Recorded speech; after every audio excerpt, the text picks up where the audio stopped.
자, 630쪽으로 합니다.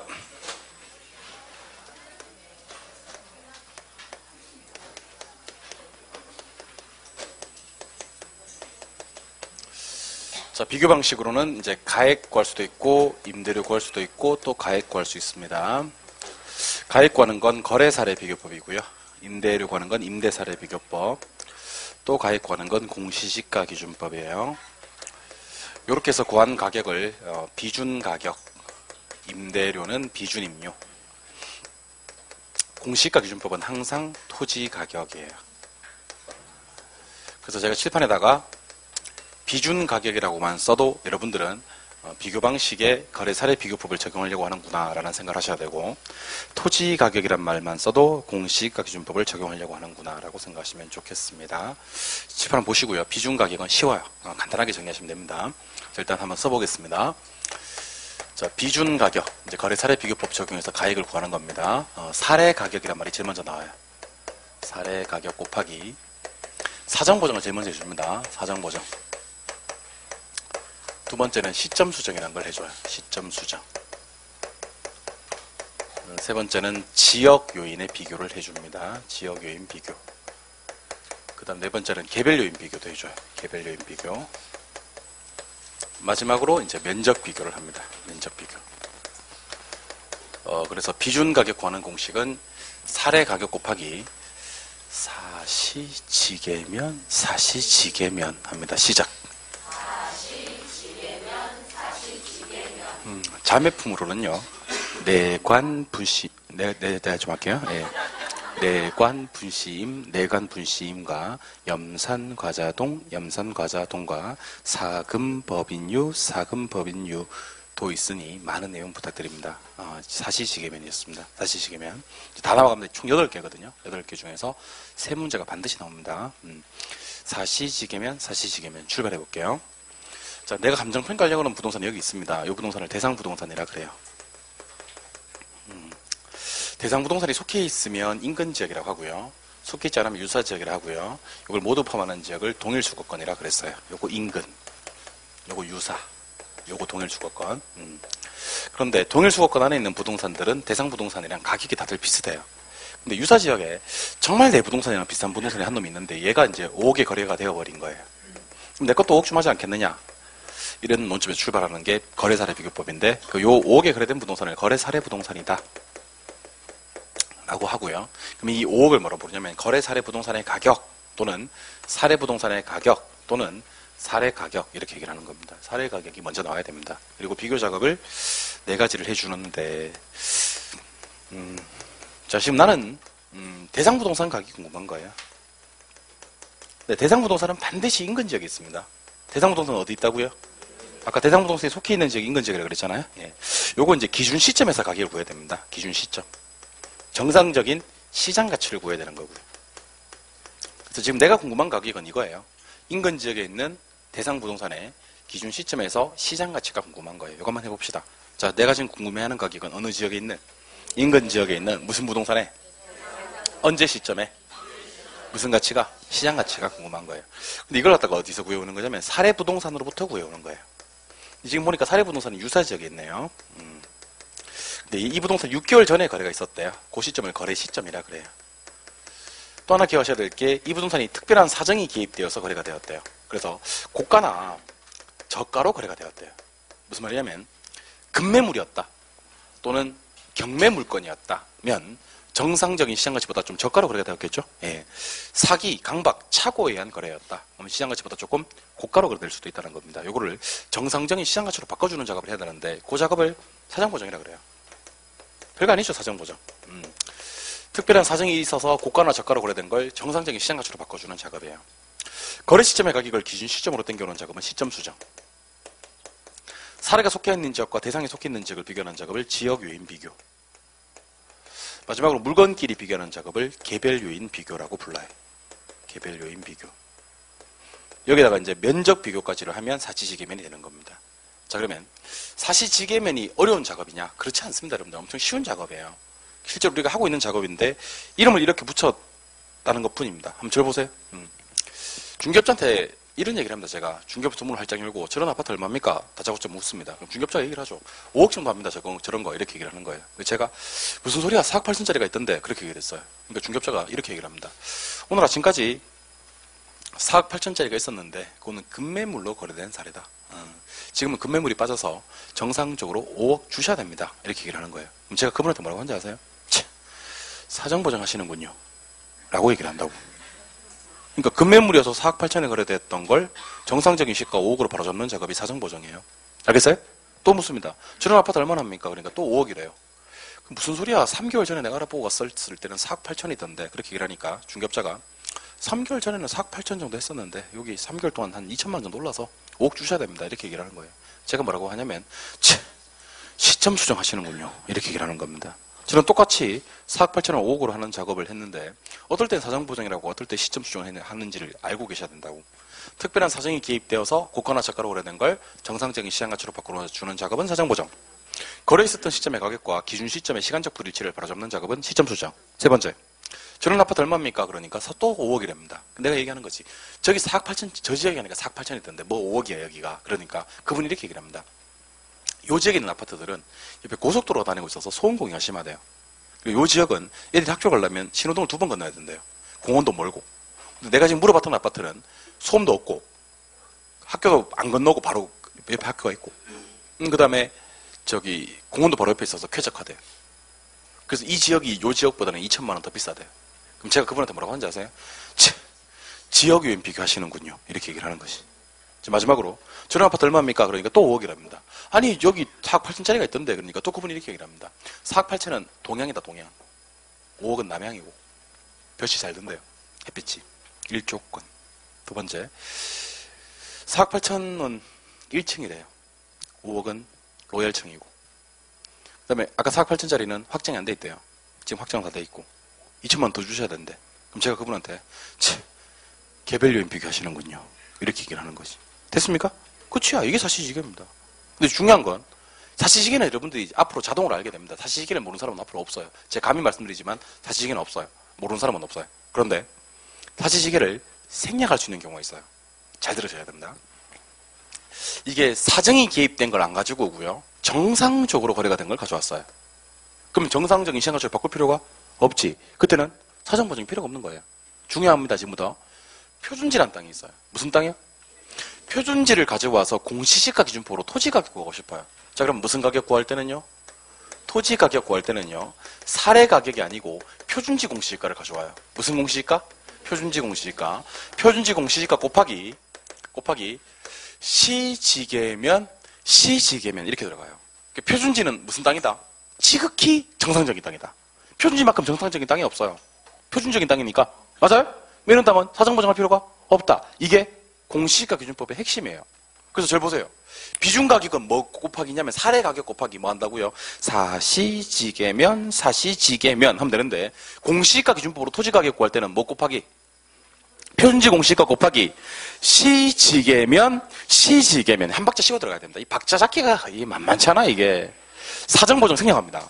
알겠어요? 뭘 때는 표준지 기준으로 공시지가 기준법으로 토지 가격 구할 때는 표준지 공시지가 가져오고 표준지가 어떤 땅이라서 정상적인 땅이라서 뭐든 생략한다. 사정보정은 생략한다. 이게 공시지가 기준법의 핵심이라고요. 그러니까 거래사례 비교법은 사례 가격 곱하기 사시지계면 하는데 공시지가 기준법은 표준지 공시지가 곱하기 시지계면 한 박자 쉬고 들어가는 거 중요합니다. 이게 핵심입니다. 좀 이따 왜 핵심인지는 알게 됩니다. 다시 일반적인 거래사례 비교법은 사시지계면 합니다.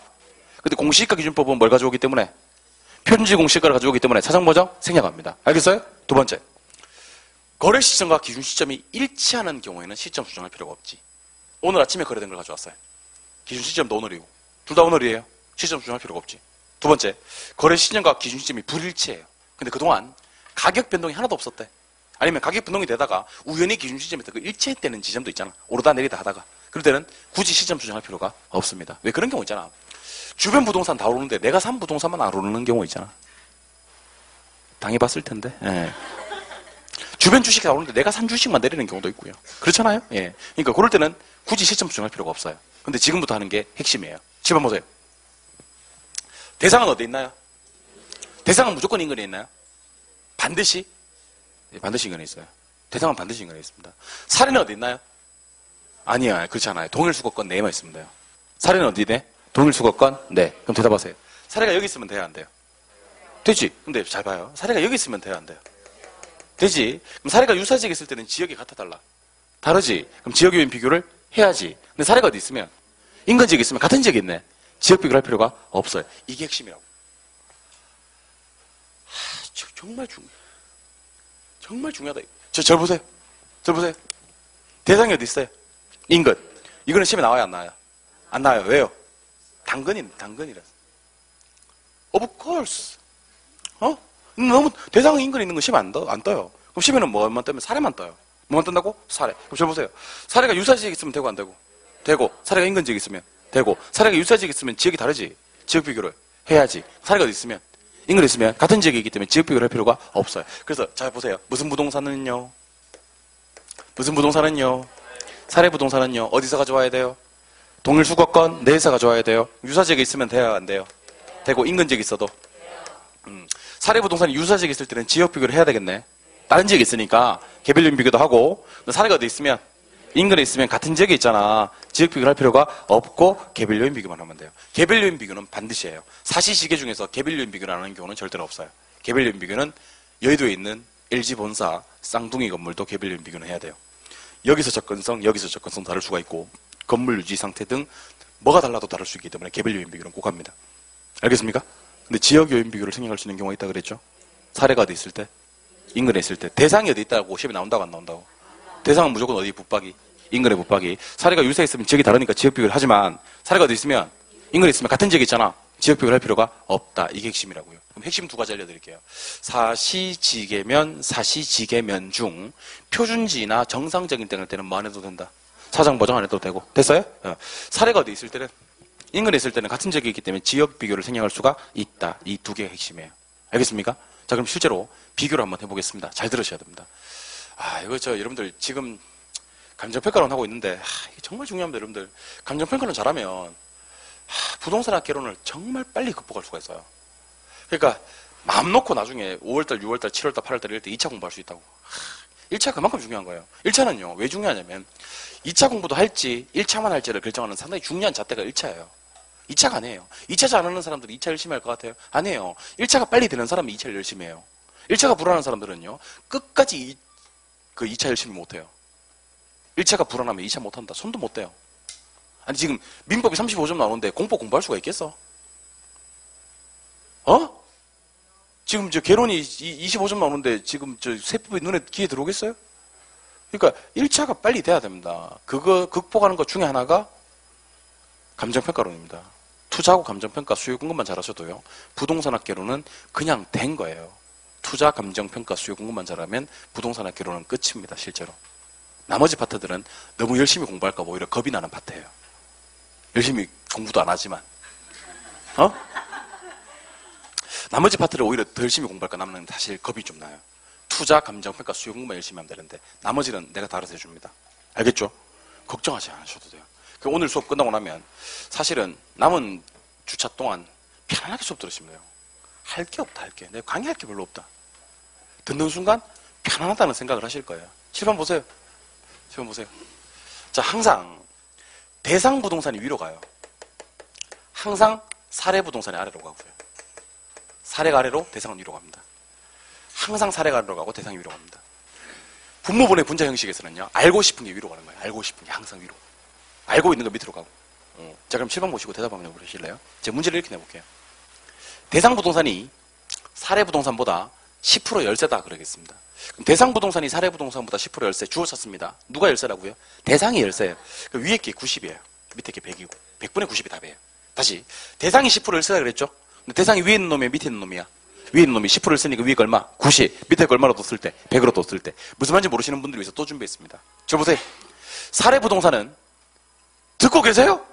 사례 부동산은 대상 부동산보다 10% 우세다. 그러면 110분의 100이 되는 거예요. 왜냐하면 사례 부동산이 10% 우세니까. 괜찮습니다, 여러분들. 저는 여러분들에게 두 번의 기회를 더 드리겠습니다. 두 번의 기회 드리고 안 되면 버리고 가도록 합니다. 대신 3, 4월달에 꼭 다시 찾아오겠습니다. 대상 부동산은 듣고 계세요? 대상부동산은 사례부동산보다 5% 우세다. 100분의 105예요. 대상이 5% 우세니까 위에 게 105. 마지막 기회입니다. 사례부동산은 대상부동산보다 15% 열세다. 사례가 15% 열세야. 그럼 얼마? 그렇지. 85분의 100. 그러니까 절보식 이렇게 하는 거예요. 주어 딱 찾아가지고 대상이 어떻다 그러면 어디 거 조정? 위에 거 조정. 사례가 어떻다 그러면 아래 거 조정. 나머지는 100으로 놔두고. 됐어요? 마지막으로 시점 수정이라는 방법이 있어요. 저 따라해보세요. 시점 수정. 시점 수정하는 방법에 두 가지 방법이 있는데 하나는 지수법이에요. 또 하나는 변동률 적용법이고 시점 수정하는 방법에는 지수법과 변동률 적용법이 있는데 설명 좀 들어보세요. 지수법은 어떻게 하는 거냐면요. 밑에다가 거래 시점을 넣어요. 거래 시점. 위에다가 기준 시점을 넣고. 그래서 거래 시점 지수분의 기준 시점 지수 하면 지수법이 돼요. 항상 알고 싶은 게 위로 가기 때문에 기준 시점을 알고 싶어서 위로 가는 거예요. 변동률 적용법은 1 플러스 R에 N승 하는데 요거는 설명을 좀 들어보시면 좋아요. 설명 듣기 전에 실판 한번 보세요. 여러분들 10%는 얼마예요? 0.1이죠. 예. 그러면 1%는요? 5%는요? 0.05입니다. 5% 0.5 하면 절대 안 납니다. 5%는 0.05입니다. 10%가 0.1이고요. 8% 0.08 15% 0.15 됐어요? 예. 그러면 3년 전에 거래가 있었는데 5억의 거래가 되었고 10%씩 가격이 자꾸 올랐다. 그럼 어떻게 하면 되냐면 자 5억 곱하기 시점 수정만 하는 거예요. 1 플러스 0.1에 3승 하는 거예요. 자, 왜 3승? 3년 동안 올랐으니까. 맞아요? 몇 프로씩? 10%씩. 그럼 어떻게 하면 돼요? 시작. 5억 곱하기 1.1에 3승 하면 되지. 1.1에 3승이 1.33일이거든. 그러면 5억 곱하기 1.33일 하면 되긴 되는데 시험은 통상 1년 전에 거래가 있었다고 떠요. 왜냐면 1년 전에 거래가 있었다고 떠도 틀리니까. 굳이 3년을 낼 필요가 없어요. 굳이 3년을 낼 필요가, 요거 가면서 굳이 3년을 낼 필요가 없는 게 1년만 내도 환장하고 틀리니까. 시험에서는 1년만 나오는 경우가 대부분이에요. 왜냐하면 굳이 3년 안 내도 돼. 틀려버리니까. 나오기만 나와봐라. 틀려버리겠다고 대기하고 있다가 1년만 나와도 틀리니까. 자, 그러면 1년 전이면 1승은 하나만 하잖아? 그러면 변동률만 적용하면 돼요. 그럼 저를 보고 대답하세요. 10%면 1.1 하면 되지. 앞에 1이 기다리고 있으니까. 맞아요? 5%면 1.05, 8% 1.08. 됐습니까? 자, 그럼 지금부터 면적 비교까지 해서 계산 문제 하나를 풀겠습니다. 이거 풀면 거래사례 비교법 끝! 미리 축하드립니다. 문제를 보겠습니다. 긴장되는 순간이네요. 교재 페이지 636으로 갑니다. 636에 길잡이 문제 1번, 2번 다 체크. 자, 636에 길잡이 문제 1, 2번 다 체크했습니까? 저는 2번부터 먼저 풀어드리도록 하겠습니다. 3번은 아직 아닌데. 3번은 왜 체크했어요? 1, 2만. 그렇지. 예, 2번 갑니다. 2번. 다음 자리를 이용해서 대상부동산의 비중 가격을 구하면 얼마인가 찾았습니까? 여러분들 이런 문제가 시험에 뜨면 제가 제일 빨리 해야 될 작업이 있어요. 자, 보세요. 무슨 가격 곱하기죠? 사례 가격 곱하기잖아. 맞아요? 그럼 일단 얘가 얼마에 거래됐는지 먼저 가져와야 돼요. 그래서 첫 번째 점은 눈길도 주지 말고 두 번째 점을 먼저 보세요. 두 번째 점 읽을게. 사례 부동산의 면적이 얼마고요? 1000이고요. 기준 시점 몇 년 전? 왜냐하면 1년만 돼도 한 년하고 틀리니까. 1년 전에 얼마에 거래됐다? 2억. 그럼 제발 보세요. 2억 곱하기를 출발하면 돼요. 이거부터 먼저 구해야 되니까. 됐어요? 곱하기. 순서는 곱하기는 순서가 의미가 없으니까 순서부터 먼저 보겠습니다. 순서 없이 가겠습니다. 면적부터 먼저 비교해 볼게요. 자, 두 번째 점에 사례 부동산 면적은 얼마? 1000. 첫 번째 점에 대상 부동산 면적은 얼마? 900. 자, 사례가 어디로 가죠? 밑으로. 대상은 위로. 그럼 사례가 면적이 1000이니까 1000분의 대상은 900. 1000분의 900 하면 되는 거예요. 1000분의 900. 사례 면적 얼마? 1000. 대상 면적 900. 그래서 제가 면적 비교는 굳이 설명을 안 드린 거예요.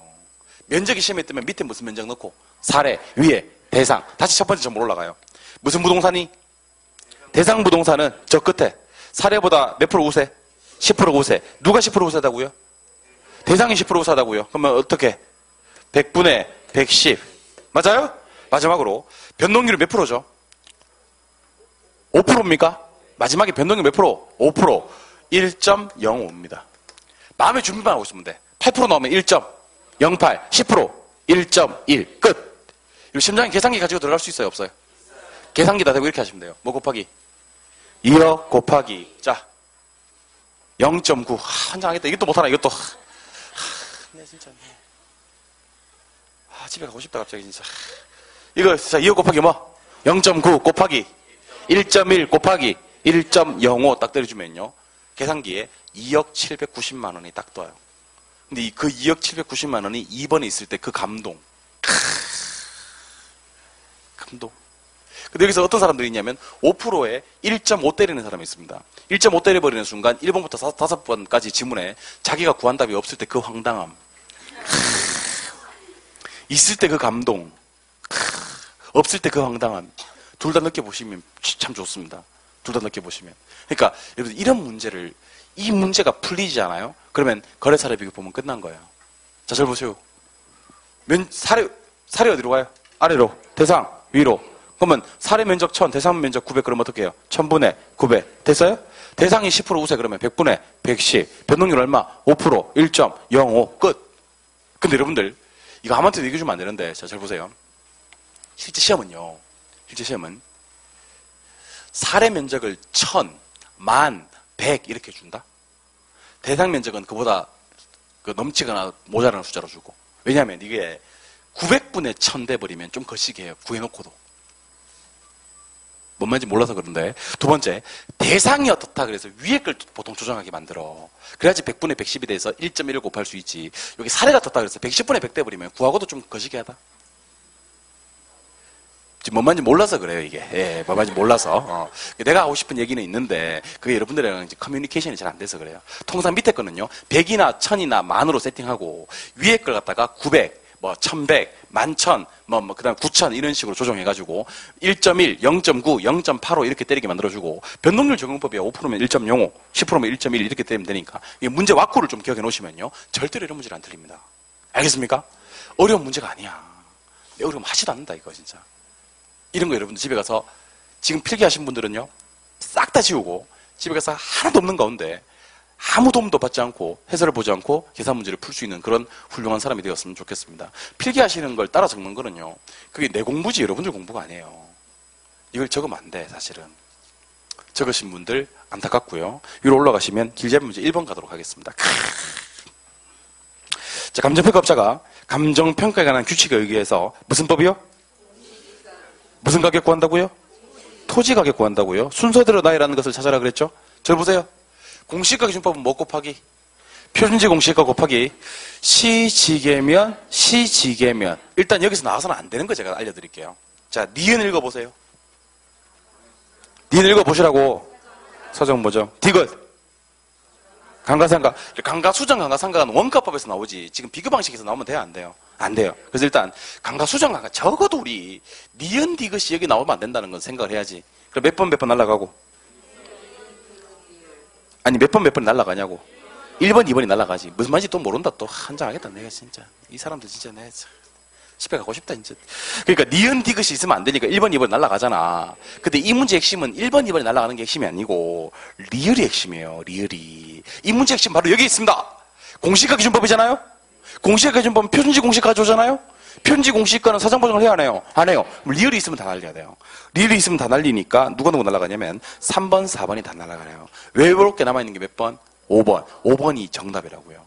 그게 왜 제가 공시가 기준법에서 시지계면 그렇게 강조했는지 이 문제를 보면 알잖아요. 공시가 기준법에서는 표준지를 가져오기 때문에 사전 보정 생략한다. 리을이 있으면 다 날아간다. 그래서 문제 다시 읽어볼게요. 감정평가업자가 감정평가에 관한 규칙에 의하여 공시가 기준법으로 토지를 감정평가하는 경우 필요한 항목을 순서대로 나열하는 것을 찾아라. 그런 말이 있죠. 순서대로 나열하는 것은 옆에 써도 돼요. 뭐라고 쓰냐면 순서고 나발이고 라고 써도 돼요. 순서고 나발이고 답은 몇 번이다? 5번이다. 사실은 이 문제는 순서를 찾을 필요가 없는 문제예요. 왜 순서를 찾을 필요가 없냐면 일단 공시가 기준법에서는 시지계면이니까 강가수정, 강가상각 이런 말이 절대로 나가서는 안 되고 그거는 핵심도 아니야. 예선 탈락이야. 예선 탈락. 그리고 사정 보정은 적어도 공시가 기준법에서 나오면 안 된다. 그럼 그게 날아가고. 그럼 순서가 나발이고 답은 5번밖에 안 남는 거지. 됐습니까? 원래 이게 기역, 니은, 디귿, 리을, 미음, 비읍 이렇게 나오는 문제들은 그런 식으로 푸는 게 이 바닥이 원래 좀 그래요. 알겠습니까? 교재를 보면서 한 번 더 정리하도록 하겠습니다. 교재 페이지 630쪽. 교재 페이지 630쪽에 가시니까 제4절에 비교 방식이 나옵니다. 찾으셨나요? 예. 감정평가에 관한 규칙 2조 정의에다가 별 2개 때릴게요. 그럼 읽어볼게요. 거래사례 비교법은 거래사례와 비교해서 사시지계면인데, 지계면이 뭐냐면 이제 가치 형성 요인 비교 과정 등을 하는 거예요. 그래서 가액을 구하는 거고, 공시가 기준법은 표준지 공시가를 기준해서 시지계면, 시지계면, 사정 보증이 없다는 걸 좀 찾아봐야 됩니다. 임대사례 비교법은 임대사례와 비교해서 사시지계해서 임대를 구하는 거고요. 그 밑에 내려가서 공식 박스가 하나 더 보일 거예요. 별 2개 한 번 더 때리세요. 공식 박스. 공식 박스 별 2개 때렸어요? 예. 비준 가격 옆에 사례 가격 네모. 비준 가격 옆에 사례 가격 네모. 그 옆에 동그라미. 사시지계면, 사시지계면. 두 번째 토지 가격 옆에 표준지 공시지가 네모. 옆에 동그라미. 시지계면, 시지계면. 사정보증 없다는 거. 동그라미 2번에 가니까 적용 대상 있습니까? 적용 대상 기억, 니은 묶으실래요? 기억, 니은 묶었으면 앞에다 별 하나 때리실래요? 별 때렸어요? 저는 이렇게 할 건데, 염산과자동에 1괄 3종 그래 버릴 텐데, 그래도 될까요? 예, 오른쪽 페이지. 가로 3번에 가시니까, 거래 사례 자료의 수직과 선택이란 말이 있습니까? 별표 한 개만 때려주시고, 요거는 뭐, 3살 따가서 할게요. 하나 넘기십니다. 632쪽. 632쪽 가시니까 가로 4번에 거래 사례 자료의 정상화 나옵니까? 별 3개 때리시고 이기시면 나옵니다. 근데 이걸 다 했던 거예요. 오른쪽 페이지로 가볼까요? 오른쪽 페이지 제일 밑에 가시니까 동그라미 미음에 시점 수정 방법이란 말이 뜹니까? 별 1개 때리시고요. A번에 지수법과 B번에 변동률 적용법을 묶어주세요. 오른쪽 페이지 제일 밑에 시점 수정의 방법에 별 1개 때리고 지수법 변동률 적용법. 한 장 넘기십니다. 동그라미 3번에 지역 요인 및 개별 요인 비교가 뜰 건데요. 그 밑에 니은 디귿을 묶어줍니다. 그리고 거기다가 별을 2개 때립니다. 그리고 오늘 제가 읽어드릴게요. 사례 자료가 유사지역에 있을 때는 지역 요인 비교하고 개별 요인 비교하는 거 맞습니까? 근데 사례가 어디 있으면 인근에 있으면 지역 요인 비교는 생략하고 개별 요인 비교하는 거 맞죠? 특히 디귿을 체크하시고 디귿은 힘줘서 읽으시기 바랍니다. 눈에 힘줘서. 책을 좀 넘깁니다. 640쪽. 640쪽 대망의 마지막 단원 수익 방식이 나옵니다. 원가 방식으로 원가법, 제조달 원가에서 감가 누객 빼는 거 했고요. 거래사례 비교법, 비중가격 구하는 거, 사례 가격 곱하기 사시시계면을 했습니다. 마지막으로 수익 가격을 구할 건데 얘가 제일 어렵습니다. 얘가 제일 어렵고 요거는 아마 1, 2월 달 수업 듣고는 완벽하게 이해되기는 어려울 거고요. 3, 4. 제 생각에는 한 5월, 6월 가면서 이해가 되기 시작하지 않겠나 싶어요. 한 2번, 3번 정도 반복을 하셔야지 이해될 거니까 오늘은 욕심을 조금 버리시고 약간 마음을 비우시고 그 다음에 평소에 학창시절에 공부 좀 못 하셨던 분들도 계실 거 아닙니까? 그죠? 그런 분들은 잠깐 쉬셔도 좋습니다. 잠깐 주무셔도 되고요. 그 다음에 평소에 이제 자기 판단했을 때 이력이 좀 떨어진다 싶으신 분들 계시잖아요. 그럴 수 있잖아요. 그죠? 그런 분들은, 수익 방식 할 때는 약간 쉬시는 것도 괜찮습니다. 약간, 뭐, 급한 일 있으면 집에 일찍 가셔도 되고요. 이제 가셔도 되고, 요 파트는 너무 어렵다 싶으면 포기하셔도 되는 그런 파트입니다. 칠판 한번 보시기 바랍니다. 그 교수법 중에, 강의하는 방법 중에, 이게 정말 중요합니다. 꼭 보셔야 됩니다. 이러면 우리 수험생들이 너무 익숙해져가지고 저거 또 저러네 저거. 맨날 중요하대. 맨날 별표 때리고 말이야. 그런 분도 계시고요. 근데 이건 좀 어려워서 평소에 이력이 떨어지시는 분들은 아마 이해 못할 거니까 보지 마세요 이렇게 얘기를 하잖아요. 그러면 아니 도대체 뭔데 보기나 보자 집중하는 경향이 있더라고요. 교수법 중에 약간 자존심에 상처를 내는 방법도 참 좋은 교수법 중에 하나입니다. 방금 내가 그렇게 했고요. 아마 이해 못할 거야. 자, 보세요. 봐도 이해 안 될 거야. 자, 보세요. 수익 가격 보겠습니다. 수익 가격. 요거 맞추면 대박 납니다, 진짜. 요거 맞추면 부동산 학에서 고득점이 나올 수가 있어요. 고득점. 왜냐면 뭐 상위 한 5%, 10% 수험생들은 맞추는 내용이니까. 상위 5%, 10%. 그들은 이런 문제를 맞추곤 한대요. 예. 그들만의 세계에서는 어떤 일이 벌어지고 있는지 우리 한번 살짝 엿보아요. 출발합니다. 수익 가격은 부동산이 발생할 것으로 기대되는 장래 순수익을 예측해요. 물론 이 순수익은 장래 순수익이고요. 이 순수익은 순영업소득이에요. 순영업소득을 환원율이라는 것으로 나누는데 핵심은 뭐냐면 환원율이 핵심이에요. 그러니까 공식은 당연히 알아야 되겠지. 수익 가격은 환원율분의 순수익인데 환원율은 첫 번째 자본 수익률 더하기 자본 회수율이라 그래요. 자본 수익률 더하기 자본 회수율. 자, 따라해봐요. 자본 수익률, 자본 회수율. 자본 수익률과 똑같은 말을 할인율이라고 하고요. 자본의 수율과 똑같은 말을 상각률이라 그래요. 상각률. 두 번째 하는 이유는요. 가격분의 순수익 그러기도 하는데 이것도 좀 중요해요. 가격분의 순수익. 세 번째 하는 이유는요. 저당상수 곱하기 부채 감당률 곱하기 대부 비율입니다.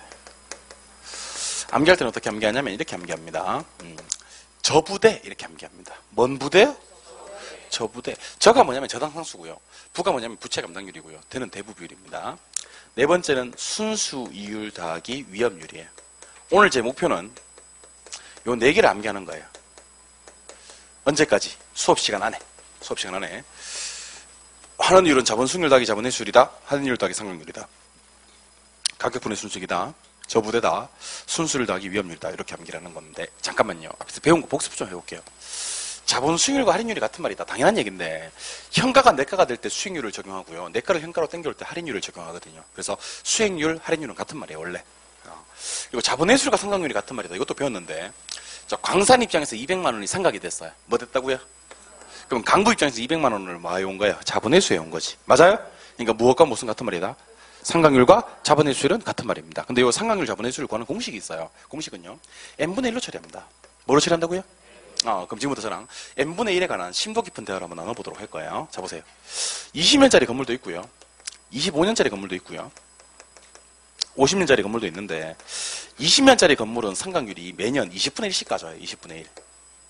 25년짜리 건물은 매년 상각률이 20분의 1씩 가지고 50년짜리 건물은 매년 상각률이 50분의 1씩 가져요. 한번 해볼까요, 그러면? 자, 20년짜리 건물은 상각률이 20분의 1이다. 20분의 1은 몇 프로냐면 5%예요. 외우세요, 그거는요. 몇 프로? 5%. 25년짜리는 4%. 몇 프로? 4%. 50년은 2%. 몇 프로? 2%. 자, 그러면 20년짜리 건물은 1년에 5%씩 가진다는 거예요. 1년에. 5%씩 상각이 되고 10년째라면 50%, 20년째라면 100% 다 까진다. 그런 얘기를 하고 싶은 거예요. 25년짜리 건물은 1년에 4%씩 까지는데 얘는요. 10년째라면 40% 까져요. 20년째라면 80% 까지고 1년에 4%씩 까지니까 25년 지나야 100% 다 까지는 거예요. 50년짜리 건물은 1년에 2%씩 까지는데요. 1년에 2%면 20년 지나면 40%, 40년 지나면 80%, 50년 지나야면 이제 100% 다 까지는 그런 구조입니다. 그러니까 n분의 1씩 자꾸 없어진다는 거예요. 20년짜리 건물은 20분의 1씩 1년에 5%씩 없어지고 50년짜리 건물은 1년에 2%씩 없어지고 25년짜리는 4%씩 없어지는 겁니다. 요거는 얘기를 한번 해보죠. 자, 환원율은 자본 수익률 더하기 자본 회수율이라고 그랬어요? 예. 자본 회수율을 세 글자로 상각률. 상각률 구하는 공식은 n분의 1. 20년이면 5%. 20분의 1이니까 그러니까. 50년이면 2%. 순서 바꿨다. 순서 바꿨어. 자, 20년이면 5%. 50년이면 2%. 25년이면 4%. 못된 습관을 들이신 분들이 계세요. 분명히 내가 20년 했으면 25년 할 거라는 그런 잘못된 습관을 가지신 분들이 계세요. 순서대로 외우지 마시고 50년, 20년, 또 순서 또 50년, 20년, 5% 좀, 5% 좀, 20년 5% 좀, 25년, 4%. 좀 외우자, 좀 그냥 이거, 그냥 외워요. 25년, 4%, 20년, 5%, 50년, 2%. 아니, 이게 어렵나? 2, 50, 5, 20, 이게 어렵나? 100% 닦아지는 건데. 됐어요. 예, 시간 보세요. 이게 어렵나? 진짜. 난 쉽던데. 보세요. 환원이율. 환원이율은 자본수익률 더하기 자본회수율입니다. 맞나요? 자본수익률과 똑같은 말. 할인율. 자본회수율과 똑같은 말. 상각률. 상각률 관한 공식은 n분의 1. 근데 제가 지금 여러분들에게 소개해드릴 환원이율은 개별 환원이율이에요. 무슨 환원이율이라고? 개별 환원율의 종류에는 토지의 개별 환원율과 건물의 개별 환원율이 있어요. 토지의 개별 환원율과 건물의 개별 환원율이 있어요. 설명 잘 들으세요. 토지의 개별 환원율은요. 자본 수익률 더하기 자본 회수율을 일단 할게요. 하긴 할게요. 건물의 개별 환원율도요. 자본 수익률 더하기 자본 회수율 이렇게 할게요. 다시 묻습니다. 자본 회수율과 똑같은 말. 상각률. 제발 좀.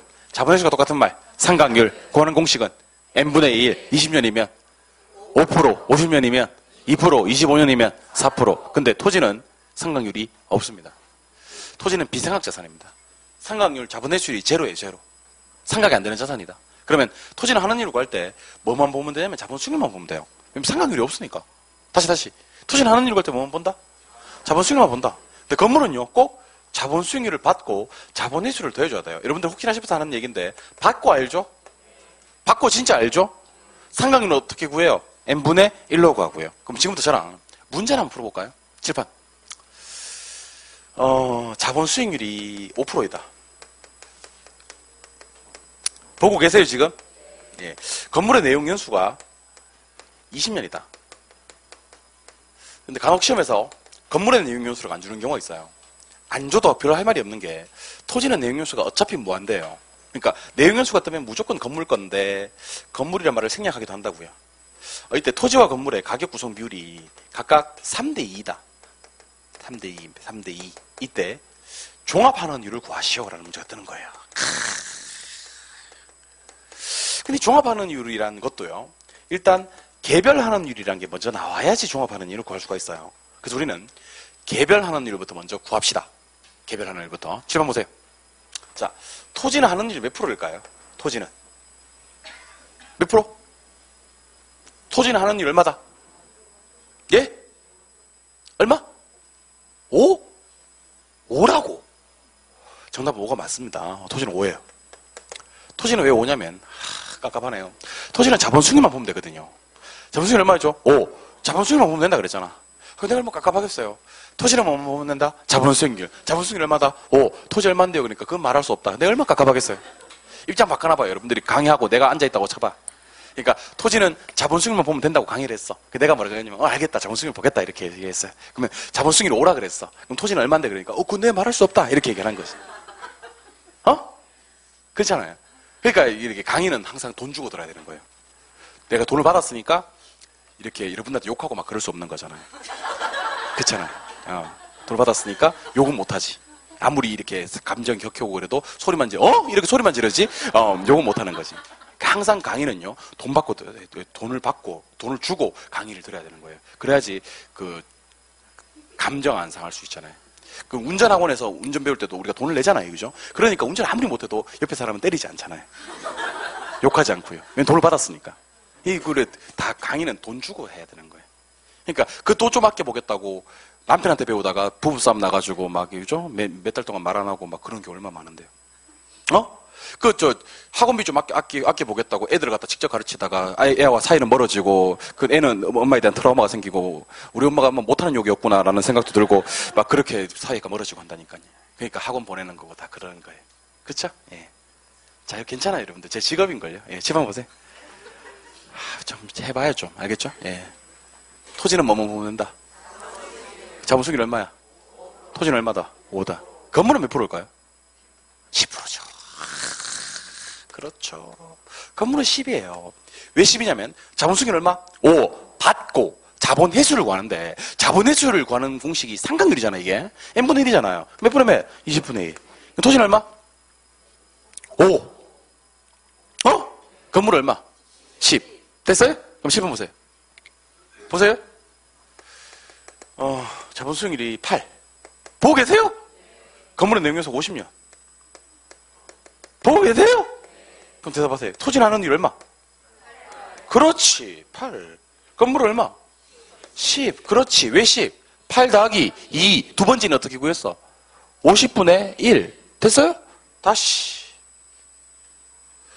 자본 수익률이 11%. 건물의 내용연수 25년. 보고 계세요? 토지는 환원율 얼마? 11. 그렇지. 건물은 15. 왜 15? 11 더하기 4. 두 번째 단어 어떻게 구했어? 25분의 1. 마지막 기회입니다. 요거 하고 이제 안 되는 사람 버리고 하도록 합시다. 어쩔 수 없잖아.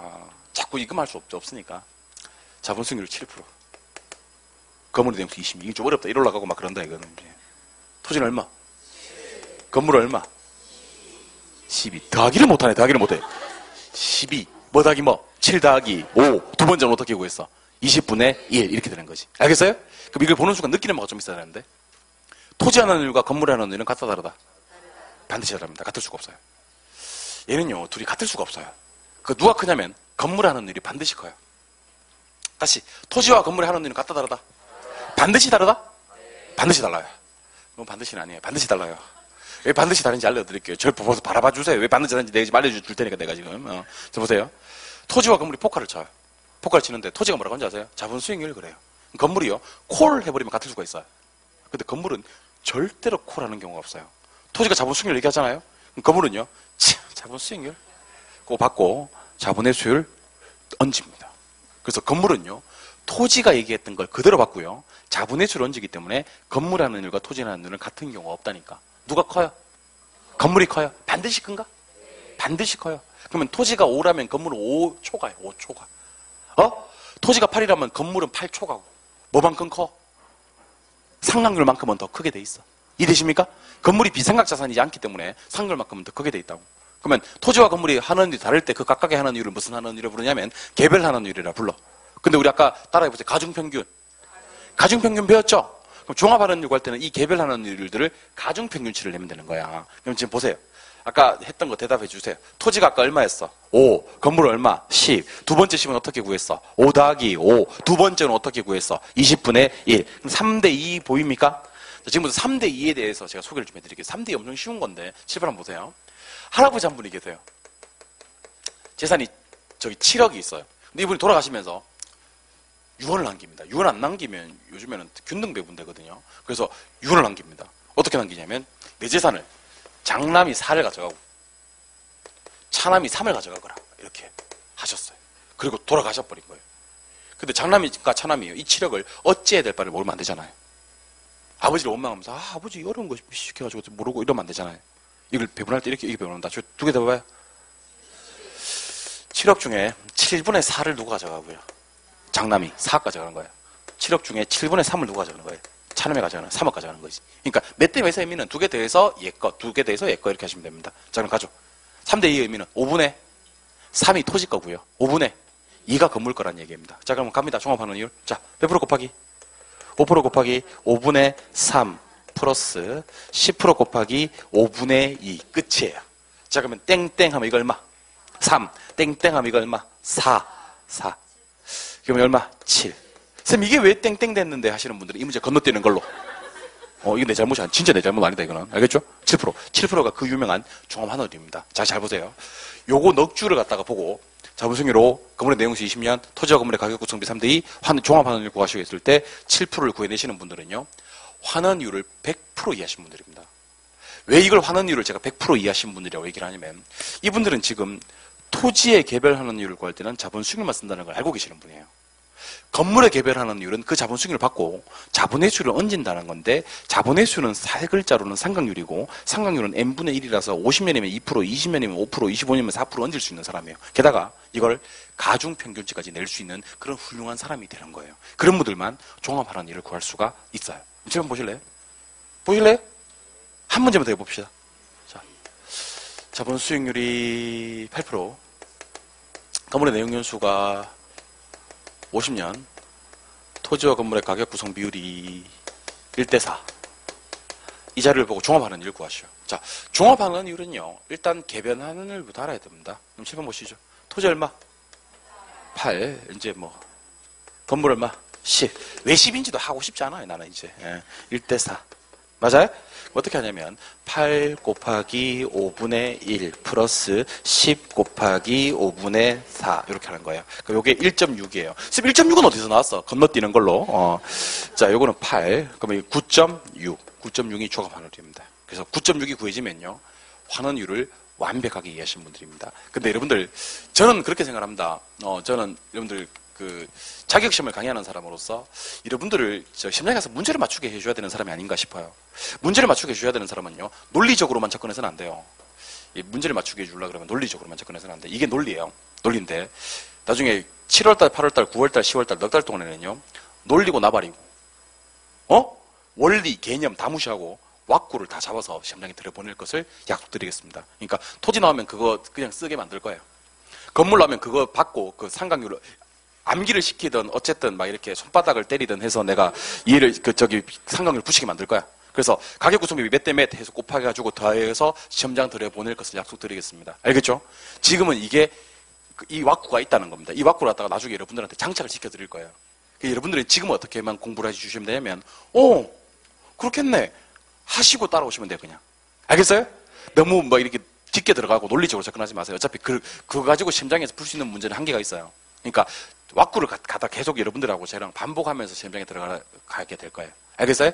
일단 환원율을 자본 수익률 더하기 자본 회수율은 이해되십니까? 네, 토지는 자본 수익률만 보고 건물만 자본 수익률에다가 자본 회수율을 받는 거 이해되시죠? 자본 회수율은 세 글자로 상각률인 거 아시죠? 예. 이번엔 저랑 이거 한번 해보겠습니다. 기분 나빠하지 마시고 대답해 주시기 바랍니다. 기분 나빠하지 마세요. 여러분들 2는 5분의 10 맞습니까? 5는요? 2분의 10이죠? 그럼 이걸 보면서 느끼는 바가 있어야 됩니다. 요 자리 보이세요? 요 자리 보이세요? 이 두 개 자리는 언제든지 맞바꿀 수 있는 놈들입니다. 분수와 분모는 맞바꿀 수 있습니다. 쌤, 얘들 왜 바꿀 수 있는데 그렇게 물으면 안 돼. 얘들은 원래 바꿀 수 있는 거예요. 아주 오랜 옛날부터. 기원전부터 얘네 둘은 바꿀 수 있었어요. 옛날부터. 원래 바꿀 수 있었어요. 알겠어요? 그럼 질문 드리겠습니다. 가격은 어떻게 구해요? 환원율 분의 순수익. 묻습니다. 대답해야 돼. 환원율은 어떻게 구해요? 이게 두 번째예요. 왜 이렇게 아니라니까? 가격 구하는 공식이 환원율 분의 순수익이라면 환원율은 어떻게 구해요? 가격분의 순수익. 그럼 두 개 남았어. 저부대랑 순수율 더하기 위험률이 남았어. 요거 지금부터 소개해 드릴 작정입니다. 칠판 바로 봐주세요. 오늘의 마지막 수업이에요. 오늘 수업 진짜 중요합니다. 오늘 수업 진짜 중요하다. 그리고 오늘 수업 끝나고 나면 2만원 행복이라는 수업을 해요. 2만원 행복. 2만원 행복은 제가 좀 나중에 수업할 때도 한 번 더 얘기 드리겠습니다. 2만원 행복은 이제 난이도 상중하 중에 수업할 때 한 번 더 얘기 드릴게요. 난이도 상위 한 30% 정도 시험에 나와요. 중위 한 40%, 하가 한 30% 정도 나와요. 문항 추로 치면 요거 12개, 요거 16개, 요거 12개 정도가 나옵니다. 그래서 총 40문제 중에 합격을 하기 위해서 필요한 점수는 24개예요. 40개 중에 24개만 맞으면 합격을 해요. 16개를 틀려도 개론에서 합격할 수가 있어요. 16개를 틀리려면 어떻게 해야 되냐면 많이 틀려야 돼요. 엄청 많이 틀려도 합격을 해요. 그래서 여러분들 시험 칠 때요. 여러분 걱정하지 마세요. 왜냐하면 엄청 틀려도 합격한다? 여러분들 16개 틀려본 적 있나요? 진짜 많이 틀려야 돼요. 진짜 16개 틀려 그러면 틀리고 좀 자다가 또 틀리고 해도 16개 다 못 틀린다니까? 그렇게 틀려도 합격하는 시험이 우리 시험이에요. 알겠어요? 그런데 이 8개씩 맞춰서 합격하려면 상당히 힘들어요. 이런 사람이 있긴 하거든요. 근데 이 사람들은 일단 기본적으로 공부를 진짜 많이 해야 돼요. 난이도 상 12개 중에서 8개를 맞추려고 그러면요. 공부를 진짜 많이 해야 돼요. 근데 이 사람은 어떤 사람인지 보니까 아는 거에서 실수를 너무 많이 하시는 분 같아요. 근데 여기서 거의 11개까지 맞춰주고요. 여기까지 거의 11개까지 맞추고 여기서 한 12개 정도 맞춰주고 여기서 한 2-3개 정도 맞춰줘서 이렇게 합격을 하시는 분들 계시잖아요. 이분들은 크게 어렵지 않게 합격할 수 있는 사람이에요. 시험을. 같이 합격을 해요. 합격을 하는데 여기 실수 1개 하고 여기 실수 4개 정도 하고 여기는 뭐 찍어서 한 2-3개 맞추는 거고 함부로 밀어도 2-3개 나오니까 이렇게 해서 24개를 맞추시는 분들은 좀 쉽게 합격을 하는데 이번 2만원의 행복 문제풀이 특강은요. 요것만 할 거예요. 일단 계산 문제 비롯한 난이도 상문제를 다 배제하겠습니다. 상문제를 다 배제하고 난이도 중과 하로 20문제, 개론은 딱 20문제씩. 다른 분들 보니까 문제가 변동이 있더라고요. 15문제 나오는 경우도 있고 막 18문제 나오는 경우도 있고 성의가 없어서 그래요. 아니 선생님 마음만 먹으면 20문제 만들어낼 수가 있거든. 근데 성의가 없어서 그렇더라고. 보니까 막 14문제도 나오고 12문제 나오고 엉망이더라고. 개론은 반드시 20문제. 20문제를 6회를 내겠습니다. 20문제를 6회. 총 120문제. 이 120문제가요. 뭐라고 생각하시면 되면 필수 문제라고 생각하시면 돼요. 여러분들이 공인중개사 공부하시면서 특히 부동산학 개론에서 이 120문제는 반드시 알아야 될 중요 논점이라고 생각하시면 됩니다. 이게 몇 배수냐면 3배수예요. 3배수. 우리 시험 총 몇 문제죠? 40문제죠? 120문제면 3배수 아닙니까? 이 3배수로 뽑는 거예요. 이 3배수가 뭐냐면 반드시 기억하셔야 될 난이도 중과 하 중에서 그 얘네들 갖다가 자꾸 반복을 하시고 얘네들 모르는 게 없으면요. 안정적인 60점이 나와요. 안정적인 60점. 그래서 2만원 행복 특강의 핵심은 고득점이 아니에요. 고득점이 아니고 챙길 건 확실하게 챙겨가자는 겁니다. 그러니까 특히 시험이 좀 어렵게 출제될 것으로 예측이 될 때는요. 어렵게 출제될 것으로 예측이 될 때는 이거 손도 못 대요. 그럴 때일수록 오히려 우리는 초심으로 돌아가서 얘네들을 더 집중 공략하셔야 됩니다.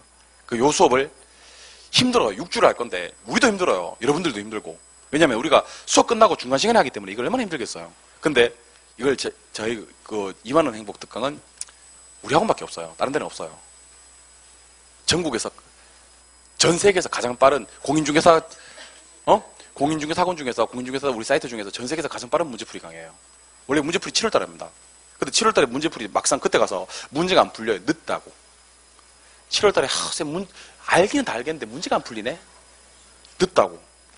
세상에서 가장 빠른 문제풀이 강의 지금 시작해야 됩니다. 그래서 문제풀이를 지금 하는 이유, 이게 전부 다 내 머리에서 나온 거예요. 여기 학원 운영 어떠한 브레인 이런 게 다 내 머리에서 이게 나오는 거예요. 합격이 최적화된 그런 브레인이죠. 그러니까 이만한 행복은 정말 힘들어요. 이제 대충 시작하실 것 같으면 시작하시면 안 돼요. 힘들어요. 점심 식사를 대충 하고 2시 반부터 문제 풀고 20분간 문제 풀고 50분부터 해설 강의 40분, 50분 듣고 보통 일 아닙니다. 근데 요걸 하고 나시면요. 남들보다 조금 빨리 자리 잡을 수 있어요. 젊었을 때 고생하는 이유가 안정된 노후를 맞이하기 위함 아닙니까? 뭔 말인지 모릅니까? 안정된 노후를. 그러니까 우리 지금 공부를 하다 좀 약간 일찍 시작하신 이유가 시험 남은 기간 동안을 좀 안정적으로 운영하기 위해서 지금 하는 거 아닙니까? 근데 제가 그랬잖아요. 합격의 기쁨은 그동안 했던 모든 고생을 상쇄시키고도 남음이 있다고요. 그죠? 2만 원의 행복 특강은 상당히 중요한 특강입니다. 저는 개인적으로 지금 하는 2만 원의 행복 특강은 여러분들이 만약에 여건만 된다면 나는 100% 다듣게 하고 싶어요. 출석을 부르고 안 온 사람들은 손바닥 맞고 이렇게 해서라도 꼭 다듣게 하고 싶습니다. 진짜. 근데 뭐 여건이 안 되시는 분들 뭐 이렇게 애기가 온대. 애기가 3시에 애기가 온대. 그럼 어쩔 수 없지 뭐 그런 경우를 배제하고는 다 들었으면 좋겠고 혹시 못 듣는 분들은 동영상으로라도 반드시 들으시기 바랍니다. 제가 7월 이전에 가장 추천하는 강의예요. 가장 추천하는 강의. 그러니까 필수적으로 꼭 알아야 될 문제들만 보기 때문에 상당히 그것도 해설 강의 같이 그리고 요 문제들은요. 문제를 봤잖아요. 그죠? 문제를 풀 거 아닙니까? 그죠? 한번 보고 끝나는 게 아니고 계속 봐야 됩니다. 시험 끝날 때까지. 계속 그 문제는 나중에 문제가 글자가 거의 헤어질 때까지 봐야 돼요. 글자가 안 보여가지고 쌤 저 이 글자가 지워졌는데 이거 뭘까요? 막 와서 그렇게까지 열심히 봐야 될 게 2만 원의 행복 특강입니다. 특히 이번 시험은 부동산학 개론이 어렵게 출제될 거라고. 어렵게 출제될 때는 어려운 거 공부하면 돼요? 안 돼요? 아예 못 맞추게 나오는데? 아예 손도 못 대게 나오는데? 그러면 얘와 얘에 집중해야 되는 상황이라는 얘기입니다. 특히 이번 시험에서는 특히 또 부동산학 개론에 있어서는 2만 원의 행복 특강이 중요할 겁니다. 그리고 한번 연습도 해보는 거예요. 지금 심장이 들어가면 이런 기분이겠구나. 문제를 푸니까 원래 내가 알았던 건데 다시 풀려보니까 모르는 거구나. 그래서 내가 수업 마칠 때마다 다음 수업 범위를 알려드릴 테니까 여러분들이 예습도 한번 해보고 우리가 언제 한번 예습해보겠습니까? 복습도 못하는 마당에 언제 한번 예습해보겠습니까? 예습도 한번 해보고 그죠? 그렇게 한번 공부를 한번 해보시면 거기서 실력이 많이 늘어납니다. 우리 학원 합격률이 높은 이유가 특강 몇 개 있는데 2만 원의 행복 특강하고 저는 30일 완성 특강이 참 좋다고 보거든요. 그 중에 초반에 하는 특강이 2만 원의 행복 특강입니다. 이게 아마 합격률을 높이는 데는 가장 효과적인 강의가 아닌가라는 생각을 해보게 됩니다. 제가 그냥 뭐 촬영하고 있지만 내가 그 얘기는 해야 되죠. 여기 이쪽 바닥에요. 학원에서 공부 오래 하셨던 분들이 계셨어요. 오래 하셨던 분들이 우리 학원 와서 다 합격해서 나갔었어요. 거짓말 아닙니다. 그는 나중에 한번 알아보세요. 이 학원가에서 저기도 학원가가 있지만 여기도 학원가가 있잖아. 중개사 학원가 여기 있잖아. 바로 붙어 있잖아. 이쪽 바닥에서 공부 오래 하셨던 분들 여기서 다 합격하고 나가셨어요. 그러니까 그런데 아마 2만 원 행복 요런 특강 요런 게 아마 큰 도움이 되지 않았겠나 싶어요. 혹시 여건 안 돼서 못 듣는 분들은 반드시 동영상을 통해서도 들어주시면 좋을 것 같습니다. 필수적으로 들어야 돼. 필수적으로. 만 같았으면 다 듣게 하고 싶어요. 정말 좋습니다. 나중에 6주가 지나고 나서 그때 다시 한번 얘기해 봅시다. 계속 가겠습니다. 똑같은 얘기를 문제풀이 시작할 때 한번 더 할게요. 한번 더 해서 또 그 강의만 듣는 사람들이 있기 때문에. 자 보세요. 환원 이유를 산정하는 방법이 있습니다.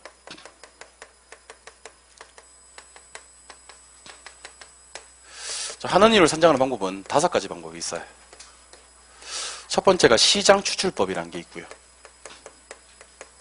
두 번째 방법이 조성법이라는 게 있어요. 조성법. 조성법을 같은 말로 뭐라고 부르기도 하냐면 요소구성법이라고 하기도 해요. 요소구성법. 세 번째가 투자결합법이라는 게 있습니다. 투자결합법. 네 번째가 에루드법이라는 게 있어요. 에루드법. 에루드법은 시험에 나올 때 저당 지분하는 법 이렇게 나오기도 해요. 저당 지분하는 법. 동요도 다 기억을 하셔야 돼요.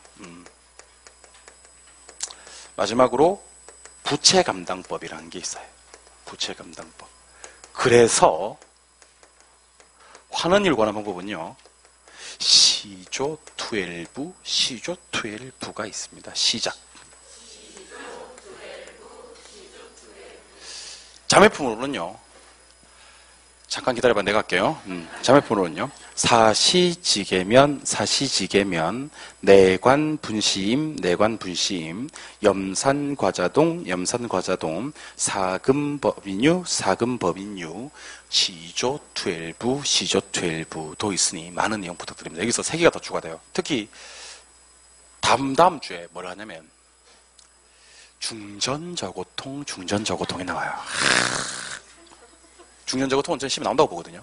중전저고통, 중전저고통 그런 게 있어요. 이 8개를 이렇게 외울 거예요. 5개 나왔는데 3개 더 할 건데 출제 가능성 100% 보고 들어가시면 되는 파트입니다. 자, 시장수출법은요. 거래 사례로부터 하는 일을 구해요. 조성법은요. 순수이율에다가 위험률을 더해서 하는 일을 구해요. 투자결합법에는요. 물리적 투자결합법과 금융적 투자결합법이 있는데 물리적 투자결합법은 부동산이 토지와 건물로 구성되어 있고요. 금융적 투자결합법은 지분과 저당으로 구성되어 있어요. 근데 이놈들이 하는 일이 각각 다르다고 봐야 돼요. 같을 수가 없거든요. 다르고 분리될 수 있어요.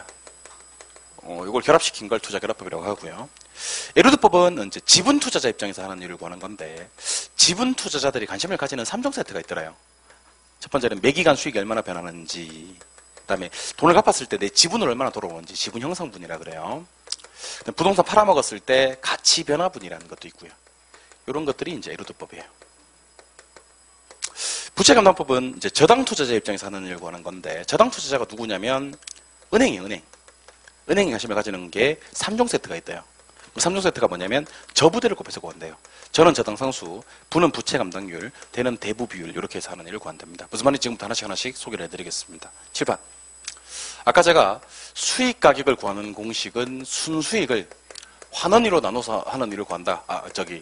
수익 가격을 구한다 그런 적이 있어요. 맞아요? 바꿔볼까요? 환원위로 뭐 분해? 가격분의 순수익이죠. 자, 그럼 7번 보세요. 자, 동일 수급 거래 가면 내 부동산과 비슷한 부동산이 거래되고 있죠. 그럼 거래되는 뭐를 알아요? 가격을 알죠. 그 부동산에 뭐를 아는 다음 순수익을 구한 다음에 내 부동산에 맞게 사정 보정이나 시점 수정 등을 행하면 내 부동산에 관한 이유를 추출해낼 수가 있어요. 이걸 시장 추출법이라고 하는데 그럼 잘 보세요. 시장 추출법은 하는 일을 구할 때 내 거에서 구하는 거예요? 시장에 가서 구하는 거예요? 시장에 가서. 그래서 제목이 시장 추출법이에요. 뭐로부터? 거래 사례로부터. 거래가 된 거니까 거래된 뭐가 있고 가격이 있고 순수익이 있는 거예요. 사정 보정 시점 추정만 해서 추출해내는 거예요. 이걸 시장 추출법. 그러면 시장 추출법에서 제일 중요한 말은 환원 이유를 내 거에서 구한다, 거래 사례에서 구한다, 거래 사례에서 구한다. 이게 핵심. 됐어요?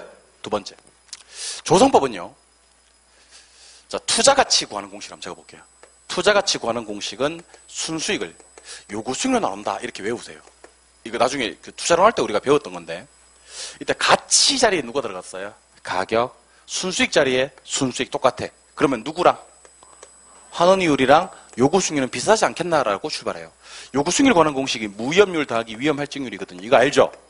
그러면 환원 이율 구할 때도 무위험률 더하기 위험 할증률을 하는 거예요. 다만 이름을 무위험률 대신에 따라해봐요. 순수이율, 위험 할증률 대신에 위험률. 자, 다시 한번 해볼게요. 무위험률 더하기 위험 할증률, 순수율 더하기 위험률. 그럼 순수율이 뭐야? 무위험률이고 위험률이 뭐야? 위험 할증률입니다. 이름만 살짝 바뀐 거예요. 그래서 순수율에다가 위험률을 더하면 조성법이 됩니다. 근데 이렇게 암기하세요. 위험한 것들은 조심해야 돼. 이렇게 암기하세요. 위험은 무슨 법? 조성법. 조심해야 되니까. 그리고 얘는 요구 수익률과 완전 비슷해요. 그래서 요소 구성법. 자, 위험 뜨면 무슨 법? 조성법, 요소 구성법. 투자결합법은 아까 했던 건데 대답 한번 해볼래요? 토지하는 일과 건물의 개별하는 일이 각각 같았어요? 달랐어요? 달랐지. 토지 5, 건물 10 이렇게 분리할 수 있었지. 분리했던 걸 5 곱하기 5분의 3 플러스 10 곱하기 5분의 2에서 두 개를 플러스 했었죠. 그래서 투자 결합법이라는 말을 쓰는 거예요. 근데 그 대상이 토지 건물이면 물리적 투자 결합법이고 지분 저당이면 금융적 투자 결합법이라고 합니다. 토지 건물이면 물리적, 지분 저당이면 금융적. 동일했다, 달랐다. 분리할 수가 있었다. 그걸 결합시키는 거예요. 에루드법은 지분 투자자 입장인데요. 더 따라해봐요. 지분 투자자. 얘가 관심을 가지는 게 매기간, 지분 형성분, 가치 변화분이고요. 저당 투자자 관심을 가지는 게 세 개인데 저 따라해봐요. 저부대. 이거 아까 했던 거예요. 저가 뭐예요? 저당 상수, 부채 감당률, 대부 비율. 총정리 해드릴게요. 저 보세요. 환원을 구하는 거 방법 몇 개? 5개. 어떻게 암기한다? 시조, 투엘부, 시조, 투엘부. 출발합니다. 거래 사례로부터 하는 일을 구하면 시장추출법, 순수율에다가 위험률을 더하면 조성법, 요소구성법, 토지, 건물, 지분 자당이 하는 일은 각각 다르고 분리할 수 있었던 걸 가중평균 내에서 결합시키는 걸 투자결합법, 지분 투자자 입장에서 매기간, 가치변화분, 지분형성분이 뜨면 에루드법, 저당 투자자 입장에서 저부대가 뜨면 부채감당법. 일단 지금은 남겨놓고 3, 4월달 가서 왜 이렇게 되는지 설명을 풀어드릴게요. 그럼 훨씬 쉬워요. 일단 일로 오세요. 이제는 말할 수 있어야 됩니다. 하는 일은 자본 승률 더하기 자본 회수율을 할 수 있습니까? 할인율 더하기 상각률 해도 되고, 그 다음에 가격분해 순수익 해도 되지. 저부대, 이게 부채감당법. 순수율 더하기 위험률, 이게 조성법. 4개 다 나온 거예요. 이거 암기합시다. 자, 하는 일, 뭐 더하기 뭐? 자본 승률 더하기 자본 회수율. 2번째, 가격분해 순수익. 3번째, 저부대. 4번째, 순수율 더하기 위험률. 오늘 이거 암기하는 게 목표입니다. 교재 보겠습니다. 교재 640쪽. 제5절에 수익 방식 찾았습니까? 제 앞에 박스 하나 보일 거예요. 박스 앞에 별 2개 딱 때려놓고요. 감정평가 규칙 2조 정의. 그 밑에 공식 박스가 하나 더 있을 거예요. 역시 별표 2개, 공식 박스. 동남이 3번으로 가시니까 적용 대상이 보일 거예요. 별 하나만 때릴게요. 광어영이 있는데 영업권 정도만 기억하시면 돼요. 사실은 광어영 다 기억할 필요 없고 영업권 정도만. 한 장을 넘겨서 오른쪽 페이지로 가볼래요? 한 장을 넘겨서 오른쪽 페이지로 가시니까 오른쪽 페이지 가로 4번에 환원율이란 말이 뜰 거예요. 찾았습니까? 거기 박스 앞에 별 3개를 때려주세요. 중요합니다. 환원율은 뭐요? 자본수익률 더하기 자본회수율. 2번째, 가격분해 순수익. 3번째, 저부대. 여기 부채감당법이라 그랬죠? 4번째 뭐요? 순수율 더하기 위험률. 이게 조성법이라 그랬죠. 한 장 넘기십니다. 넘기시면 사례 연습 문제가 하나 나오는데요. 체크하시고요. 요거는 바로 암산으로 들어갑니다. 토지가 얼마래? 5. 건물이 얼마래? 10. 몇 대 몇? 3대 2. 시작. 5 곱하기 5분의 3 플러스 10 곱하기 5분의 2 해서 7 나오는 거. 쉬워요. 밑으로 내려갑니다. 동그라미 3번에 환원율의 산정 방법 나옵니까? 별 2개 때리고. 별 2개 때리고 첫 번째 글자 동그라미 합니다. 시조 12, 시조 12. 시가 뭐죠? 조. 같은 말. 투. 엘. 부. 책을 좀 넘깁니다. 책을 좀 넘겨서 646쪽이에요. 길잡이 문제 나옵니까? 2개 다 체크. 이런 문제 틀려버리시면 그 예시면 합격할 방법이 없어요. 다 기출 문제인데 한번 보겠습니다. 수익환원법에서 사용하는 환원율 관한 방법이 아닌 것을 찾아라. 그런 말이 있죠. 환원율 관한 건 뭐죠? 시조 12, 시조 12. 시가 몇 번에 있어요? 3번에 있네요. 조는 몇 번에 있어요? 2번에 있어요. 없어야 하지 마세요. 사람 미쳐버립니다. 내가. 요소구성법, 조성법 같은 말이에요. 투. 투자결합법. L. 에르도법. 정답은 1번입니다. 분해법은요. 내관 분심의 감가 수정 방법이고요. 시조2일 분은 부채 감당법이 와야 돼요. 알겠습니까? 나중에 이건 암기됩니다. 다음 몇 번? 1번. 2번. 감정평가 이론상 환원율을 산정할 때 진짜 쉽지 않나요? 다음 산식에 들어갈 내용으로 옳은 것을 찾아라 그랬습니다. 환원율은 가격분해 순수익. 내가 이걸 아까 암기시킨다고 했던 이유를 알겠습니까? 이걸 암기하면 진짜 좋은데 표현할 방법이 없다 진짜.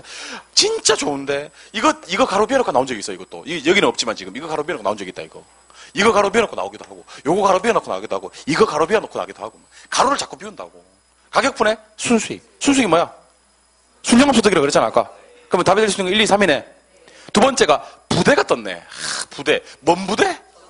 답은 뭐죠? 자당상수. 정답 몇 번? 1번. 틀려버리시면 그 예시면 합격할 방법이 없다. 그래서 내가 자 시험 보세요. 그래서 내가 저부대 하라고 했던 거예요. 저부대만 해도 답을 맞출 수 있다고. 지금 문제가 어떻게 나냐면 저부대 중에서 저를 뺐잖아. 그러니까 시험 문제가 어떻게 나냐면 뭔 부대? 이렇게 나온 거예요. 뭔 부대? 저부대. 그럼 이렇게 나올 수도 있지. 저 뭐대? 저 부대. 저부 뭐?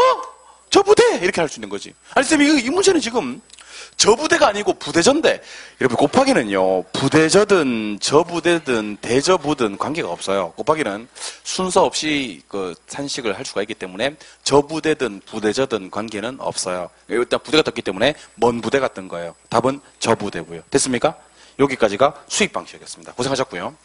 다음 주는 감정평가로 마무리 지을 거예요. 부동산 가격 공시에도 하고 오늘 금융을 조금이라도 들어갈 줄 알았는데 자세하게 설명드리는 바람에 금융론은 못 들어갔네요. 공시에도 하고 다음 주에는 금융론 마무리 짓는 시간 갖도록 하겠습니다. 오늘 고생 많이 하셨고요. 다음 주까지 힘찬 한 주 되시기 바랍니다. 수고하셨습니다.